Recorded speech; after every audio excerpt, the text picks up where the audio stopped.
ప్రతిపక్షానికి చెందిన గౌరవ సభ్యులు ప్రశ్నలు వేస్తున్నారు, రావట్లే.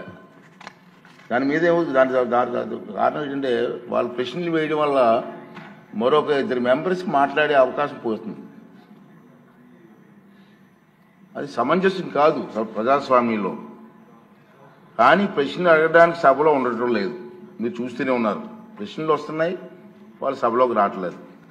ఈ కారణంగా సభలో ఎవరో ఒకరి ద్వారా మరో 2 ప్రశ్నలు అడిగే అవకాశం కోల్పోతున్నారు. ఇది చాలా దురదృష్టకరం. సభకు ఎన్నికైన గౌరవ సభ్యులు సగర్వంగా సభకు రావాలి. ప్రజలు ఎన్నుకున్నారు మిమ్మల్ని, సభలోకి వెళ్ళి మా సమస్య మాట్లాడమని. సభకు రావాలి. ఎవరికీ కనిపించకుండా వచ్చి సభ్యులు హాజరు పట్టికలో సంతకాలు చేసి వెళ్ళిపోతున్నారండి, దొంగలలాగా వచ్చి. మీరు గౌరవ సభ్యులే, ప్రజలు ఎన్నుకున్నారు, మీరు ఎమ్మెల్యేస్.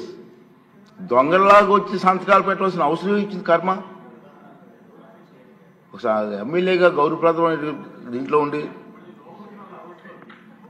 హాజరు పట్టికలో సంతకం చేసి సభకు ఆ మొహం చాటేయడం వారికి గౌరవాన్ని తగ్గించిందే తప్ప పెంచదని చెప్పి నా తాలూకు అభిప్రాయం.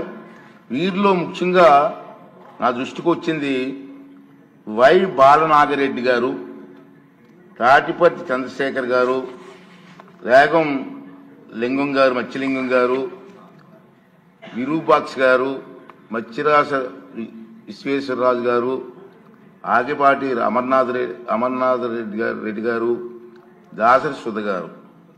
మనం చూసాం, మనం గవర్నర్ ప్రసంగం ముగిసిన తర్వాత అంటే ఫిబ్రవరి 24వ తేదీ తర్వాత వేరు తేదీల్లో ఫిట్నెస్ రిజిస్టర్లో సంతకాలు పెట్టేట్టు నా దృష్టికి వచ్చింది.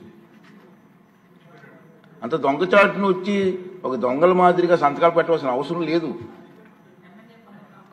కానీ వారు ఎవరు కూడా నాకు సభలో కనిపించలేదు. సంతకాలు ఉన్నాయి కానీ సభలో కనిపించారండి మీకు ఎవరికన్నా?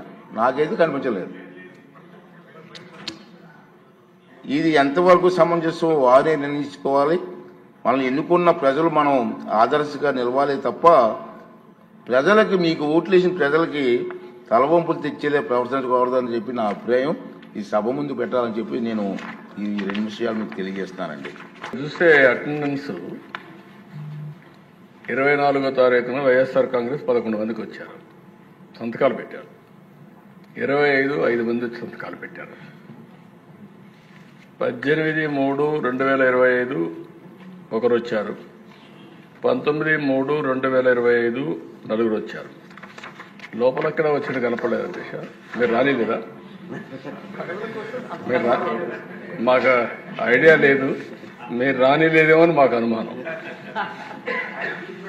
మార్నింగ్ నేను అనౌన్స్ చేశానండి హౌస్లో. దొంగచాటు నుంచి సంతకాలు పెట్టి కర్మ ఎందుకు పెట్టిందో నాకు అర్థం కావట్లేదు. హౌస్లో కనపడలేదు ఎక్కడ. జీతాలు తీసుకుంటూ హౌస్కు రాకపోవడం ఒక తప్పండి. గవర్నమెంట్ జీతాలు తీసుకుంటున్నారు సార్ వీళ్ళందరూ కూడా. జీతాలు తీసుకొని డ్యూటీకి రాకుండా ఉన్న వాళ్ళు ఏమనాలి సార్ మనం? అదే ప్రభుత్వ ఉద్యోగస్తులు కానీ డ్యూటీకి రాకపోతే ఏం చేస్తాం సార్ మనం?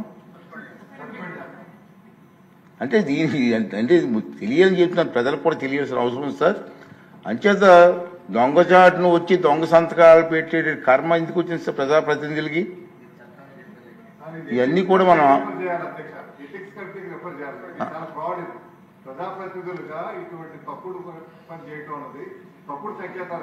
డెఫినెట్ చేద్దామండి. ఓకే, డెఫినెట్గా నేను ఒకసారి రూల్స్ వెరిఫై చేసి అవసరమైన రూల్స్ పర్మిట్ చేస్తే ఎథిక్స్ కమిషన్కి వెళ్దాం సార్. తప్పదు, ఎందుకంటే ప్రజల డబ్బు ఇది. ప్రజా డబ్బుని జీతాలుగా తీసుకుంటూ ప్రజలకు సేవ చేయకుండా దొంగచాటుని వచ్చి సంతకాలు పెట్టవలసిన కర్మ ఇటు ఒకసారి. దీనికి అవసరమైతే అంతా పెద్దలందరితో మాట్లాడి ఎథిక్స్ మనోహర్ గారు అంతా అనుభవం మాట్లాడిన తర్వాత అవసరం అయితే ఎథిక్స్ పంపిస్తాం. దీని మీద సరైన కఠిన చర్య చేస్తారు. రాబోయే రోజుల్లో ఎమ్మెల్యే తాలూకు పాత్ర ఏంటి, వాళ్ళ డ్యూటీస్ ఏంటో వాళ్ళకి తెలియాలి, ప్రజలకు కూడా తెలియాలని ఇది నా తాలూకు ఆలోచన విధానం సార్.